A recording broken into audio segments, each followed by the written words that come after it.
নমস্কার বন্ধুরা, স্পিরিচুয়াল সুখের ইউটিউব চ্যানেলে আপনাদের স্বাগতম। বরুথিনী একাদশী তিথিতে নারায়ণের আরাধনা করা হয়।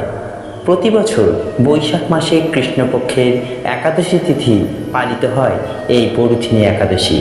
এই একাদশীর উপবাস করলে জীবনে কখনো অর্থের অভাব হয় না, ঋণ থেকে মুক্তি মেলে এবং সংসারে সুখ সমৃদ্ধি বৃদ্ধি পায়।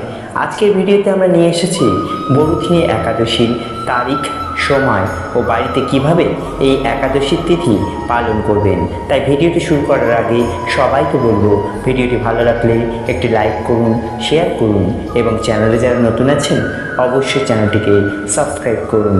বৈশাখ মাসে কৃষ্ণপক্ষের একাদশী তিথি হল এই বরুথিনী একাদশী। এই দিন ভগবান বিষ্ণু বামন অবতার রূপে আবির্ভূত হয়েছিলেন। তাই এই দিন বিষ্ণুর পূজা করলে বিশেষ আশীর্বাদ পাওয়া যায়। এবছর এই বরুথিনী একাদশী পড়েছে 4 মে 2024। এই একাদশী তিথি শুরু হবে 3 মে 2024 রাত্রি 11টা 24 মিনিটে এবং একাদশী তিথি সমাপ্তি হবে 4 মে 8টা বেজে 38 মিনিটে।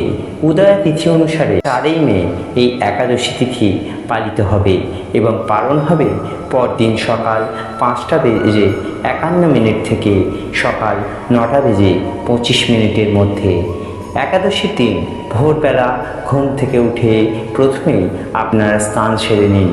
তারপর ঠাকুর ঘর ভালো করে গঙ্গা জল ছড়া দিন এবং ঠাকুর ঘরের আসরের সামনে একটি বিষ্ণু ও লক্ষ্মীর মূর্তি রাখুন, অথবা আপনারা মূর্তি না থাকলে সেখানে ছবি রাখুন।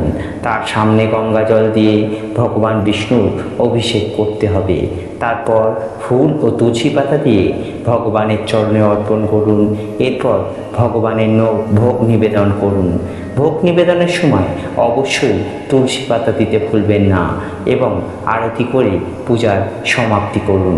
এই দিন ভগবান বিষ্ণু ও মা লক্ষ্মীর পূজা করলে বিশেষ আশীর্বাদ পাওয়া যায় এবং এই দিন অবশ্যই কোনো শস্য জাতীয় খাবার খাবেন না। আজকের ভিডিওটা এখানেই সমাপ্ত হলো। ভিডিওটা কেমন লাগলো অবশ্যই জানাবেন। ভালো লাগলে একটি লাইক করবেন, শেয়ার করবেন এবং চ্যানেলে যারা নতুন আছেন অবশ্যই চ্যানেলটিকে সাবস্ক্রাইব করবেন।